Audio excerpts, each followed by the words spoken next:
Hey everyone, it's Majeanners, and here I have my special guest. It's my mom!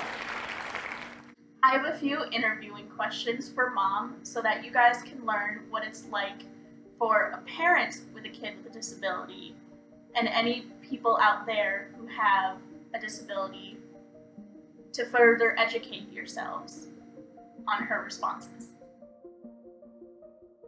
So the first question is, when did you find out that I had spina bifida? Oh, okay. I learned that you had spina bifida when I was still pregnant with you. The doctor wanted to get another ultrasound because he thought that maybe the baby was going to be really big or something, and he wanted to be prepared. So he ordered the ultrasound, we went and had it, and they found that you have spina bifida. Then that was a surprise, and you were born within, I believe, a week after that. Wow. So to kind of go off of that question, do you think that knowing that I had spina bifida, that kind of made you go into labor a little early? You were born almost a month early, but you were an 8-pound baby, so you were pretty healthy. Yes, I would have to say yes, because obviously that does create a little bit of stress. There was so much that we didn't know, and so you know, all I did was think about it and wonder, well, what's this going to be like, and what's my baby going to be like, and is my baby okay, and what am I going to do? Oh my gosh. So yeah, I think it caused some stress, which then put me at a point where it was time for that baby to come out. Did you know what spina bifida was when the doctor told you that your baby had spina bifida? Not exactly. I definitely went home and did some research, but the doctors were so good about explaining it. We had so many questions, and they really did explain it in terms that we could understand too. And the more questions we asked, the more questions we had, and it got to a point where we were just like, okay, all right, we get kind of what it is, and now we just need to go home and do some more research. But that created more questions for us too, because the more we researched it, the more we learned that each case of spina bifida is so unique. You never know what the level of disability is going to be, as far as, is it going to be just walking, talking, cognitive, physical. It's each case really is different. And I've heard something, I belong to this group on Facebook, and somebody said spina bifida is the snowflake disease. And I thought, okay, that's weird. But it really makes sense, because they say every case is different, just like every snowflake is different. And I was like, well, that puts it into perspective. Yeah, and I've met so many people through Spirit Camp that I was just like, oh, everyone's gonna look the same as me. They're gonna have crutches, they're gonna have braces, they're gonna walk a little differently. But it was not the case at all whatsoever. Some people had a mental disability along with spina bifida. Some people, were in a wheelchair. Some people couldn't move their legs. Some people had it better than me, and they didn't need crutches or braces. So it was just amazing to see that, it wasn't one type of thing. It was just like, it was a snowflake. It was different every time. Yeah. So that's cool. How did you mentally prepare for me having spina bifida? That's a good question. We didn't really have a lot of time to mentally prepare. Once we found out, within a week you were born, and I guess, like I said, I spent a lot of time doing research, but if you do research on the internet, You know, some things are very, you know, the medical terms are very hard to understand. Some things were a little better to understand, but it was hard to know what to expect because there were so many varying degrees of how you could have been born, you know, and right. So how did I prepare? I guess I really didn't. I just waited for my beautiful baby to be born. So how was your birthing experience? Well, there were a couple of times that I went in and I got sent home because it was false labor. Really? Uh-huh. Is that a thing? Oh, that's a like, thing. Where you feel I feel like I'm going into labor and I go to the hospital and I'm like, oh, here it comes. No, go home. Never mind. See you later. So when it finally came to be the time, well, let me back up. When we found out that you had spina bifida, at that point the doctor said, okay, you're going to have a C-section. We don't want you to, you know, give birth the normal way. The normal way, but anyway, so they scheduled a C-section and they said, you know, hopefully this will be a good time to do it, but then within a week, whoop, there you were. So it definitely was like fast. Yeah. So what things have you enjoyed about me having a disability? What do you enjoy about me having a disability? Everything. I really enjoy seeing you conquer things that we didn't think that you would be able to. And this probably is more relevant to when you were much younger. Excuse me, like rolling over as a baby, or even getting up and walking as a baby. We were just like, well, you know, when is that going to happen? And the doctors are like, well, when she's ready. And you can help her by taking her to therapy and strengthening her core and, you know, making sure she's stretched out and builds up muscle. And so we did. And pretty soon these things happened. And so I really was overjoyed to see you, you know, handle these things like a super woman that you are. And it was a joy because we didn't know if you were going to be able to do all those things. So now I just love you because you're my best friend. You're my best friend. I do have to say that a lot of that doesn't even come from me. It comes from you guys raising me in the way that you did. So You're trying to make me cry. So I think it did come from you guys raising me. So I love you. So what are the challenges you face having a kid with a disability?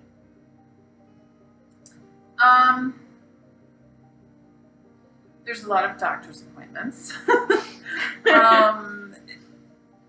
Things need to be done a little differently. You know, and again, depending upon whether it's a cognitive delay, a physical delay, whatever, we had to work pretty closely with teachers at school so that they understood, you know, how your brain worked, and that, you weren't just, you know, acting up or ignoring or, you know, doing this on purpose. It was part of the way your brain was wired. So I think part of the challenge is educating people who you were involved with at school, and then learning from the doctors and trying to remember everything too. Right. You know, there were a lot of things to learn, a lot of things to remember, but before long, I felt like we were just doctors by default. You know, You learn so much from the doctors and nurses. God bless all the doctors and nurses. And you start to, well, you don't start, you have that sixth sense as a parent anyway, and you keep your eyes wide open for changes or issues or things that would raise a red flag that, oh, something's not right here. We need to go to the doctor now. And there were a few times that we had to do that with you, and it was scary, but we have the best doctors in the world, so they made it easy. Going back to what you said about educating people about disabilities, do you want to tell everybody your perspective and your definition of spina bifida? Because I've given mine, but what is your sort of perspective on it? Well, like I said before, it really is different for everybody who has it. Medically speaking, spina bifida means that the spinal cord in the body did not form correctly. You have your spinal cord, but somewhere on your spinal cord, there is an opening, and the spinal cord is out or exposed.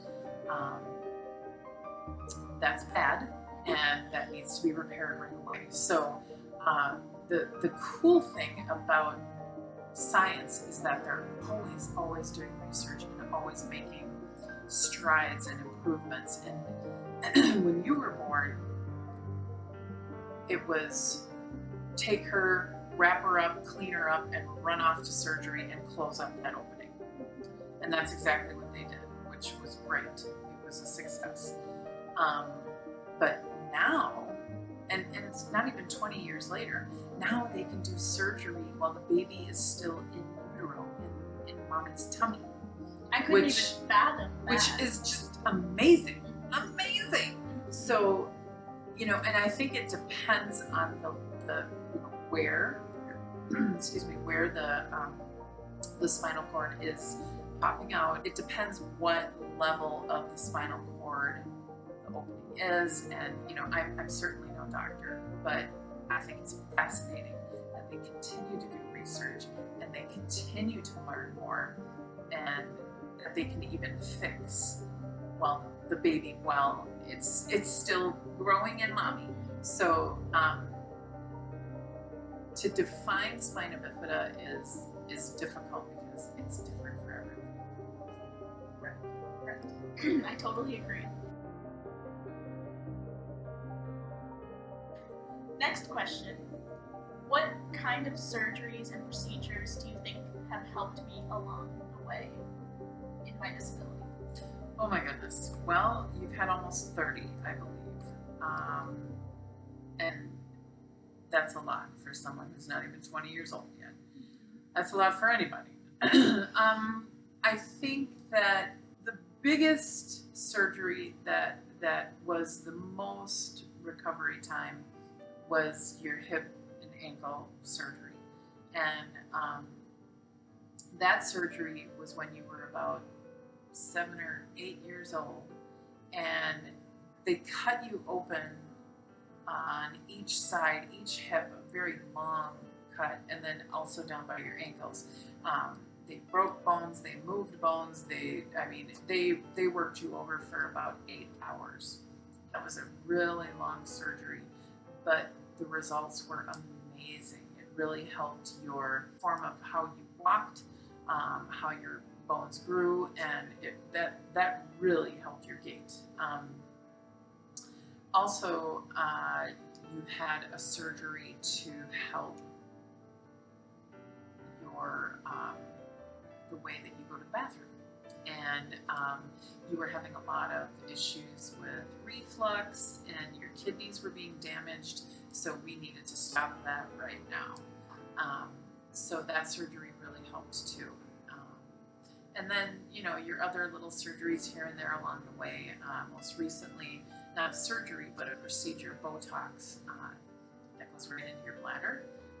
That shows amazing results, and it helps you quite a bit. So, I mean, there's been so many, but every surgery had its purpose.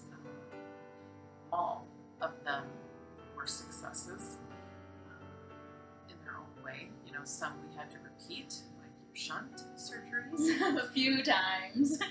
but still, the surgeries at the time were successful. So we really can't complain about them. So, been a lot, but they've done a really good job. Next question. What kind of concerns do you have for me in the future when I'm, living my life? Concerns. Well, I'm always concerned about you. You're a child. I think the biggest concern I have is, when you are finally off on your own, living in an apartment, condo, house, whatever. I worry about wintertime. With your mobility issues, walking with crutches on the ice, on the snow, the ice hidden under the snow. I worry about you tripping and falling, or slipping, I should say, and falling and hurting yourself. Honestly, I worry about the winter too, just in general. Even when I do have aid at home, if I fall outside, I still worry so much about the winter time because I'm not good at stabilizing myself, period. So add ice to that and it's just a disaster. Yeah, that's definitely a challenge. I also worry about tethered cord, a shunt malfunction, because some of these things have just slight signs. And so, you might be just living your life and you just might not notice these signs or not pay attention to them. And so, I worry about things like that too. When you're here living with me, I would hopefully notice these things. I'm your mom. Right. So, I think that I'm mostly concerned with your health and wellness. Mm-hmm. Me too. And a million other things because I'm your mom. Right. Well, you have to be. That's your character. Going back to tethered cord, can you elaborate more on people who might not know what that means? Sure. Tethered cord is something that happens to people with spina bifida because of the spinal cord issue at birth. And so what happens is the spinal cord gets it can get wrapped up in things, or and it can affect basically your whole body. You can start falling more. You can just start having some cognitive issues. You can't remember something. You have headaches, vomiting, fever. You can have all kinds of signs like that, and you might just think, oh, I've just got a cold, or oh, I don't know, something's bothering me, I have the flu, when actually it's a lot more serious, and it's tethered cord. And if you have tethered cord, that definitely requires surgery to fix it. So yeah, you've never, knock on wood, you've never had that, and that's always been something that again, something moms watch out for, but it's certainly something that you have to be aware of when you have spina bifida, because it certainly, like I said, it requires surgery. So, final question: what would be your advice to people with spina bifida and parents of kids with spina bifida? Great question. My advice would be treat them just like you do the other kids. If they're bad, put them on a timeout. If they're good, praise them. I never had a timeout. Bull. If they need a talking to because they did something wrong, then talk to them. Treat them like any other kid because they're just a kid. Make sure you love them and make sure that you explain things to them too. I think that that's really important because when they're really young, you know, they don't. All kids, excuse me, all kids play with each other, and they don't realize differences. But you get to a certain age in elementary school, and pretty soon the kids are like, "Huh, you're different," and kids can be kind of mean. And so make sure that you instill confidence in your child, and you explain things, you know, very honestly and very openly, so that when they come home and they say, "Why am I different?" you can explain it to them. And then if people ask them, "Why are you different? Why do you use those crutches to walk? I mean, what's wrong with you?" You know, and when people ask stupid questions like that, then your child is prepared with an answer, and they won't just bark back and you know, ruin a friendship or make people think, oh, people with disabilities have a chip on their shoulder. You know, I think that we just always wanted Grace to know, here's the deal. Yes, you are different, and this is why, and this is what happened, and if people ask, tell them, you know, educate them, because wouldn't you rather have people be educated than say, oh, I don't know, I don't want to ask, I think, you know, ask. I've always said, do you have a question? We would love to answer any questions, you know, and, you know, I even remember many, many times going to shopping at various stores, and I would see little kids kind of looking at Grace because she's got her crutches or whatever. They wish that they were cool like me. Right? and their parent would say, "Honey, don't stare." And I'd say, no, it's all right. Do you have any questions? And sometimes the kid would say, "Did you break your legs?" You know, or they would ask. Kids are so honest, and they don't know. They just, inquiring minds want to know, right? So I always encouraged it, and I think that helped. I mean, I don't know, I hope it helped. But I be honest, treat them as you would any other kid, love them, and explain things to them. Yeah, I would have to agree with that, because when I was in elementary school, it was the worst time for bullies, of course, because, you know, everyone thinks that they're better than the others. So it was prime time for bullying. And, you know, the people who, you know, would try to understand would kind of look, and I would say the same exact thing. You probably trained me to say the same exact thing, which was, you know, what, do you have any questions? You know, I have Spina Bifida. Do you have any questions? I can answer. You're looking at my legs. So I totally get where you're coming from. It's just educating them, because you don't want to, you know, be offended as a parent or a kid with a disability that someone's staring at you, because they've never seen it before. It's fear of the unknown. They have no idea. Well, they're just curious. Right. They're not fearful. They're curious. Right. They just don't. But they're like afraid. They're like, should I talk to them? Should I just stare at them? What do I say? What do I do? And so nothing comes out, and they're just looking at you, and it's weird. It's weird. But we don't want it to be weird. Right. We want them to say, "Oh, well, she has orthotics on her legs and she uses crutches. Awesome." Anyway, and just move on. Right. You know. Right. We don't want it to be weird or scary. We just want it to be, oh, that's how Grace walks. Mm-hmm. So I encourage people who are uneducated to get educated and ask those questions that you're so afraid to ask, because I promise you that a lot of people with disabilities and a lot of parents with kids with disabilities are not afraid of any type of question. The question that we're most afraid of is the question you won't ask. So I would much rather have you guys ask questions than just go on and make your assumptions or think of me in a certain way, like, oh, she can't do all these things. I can.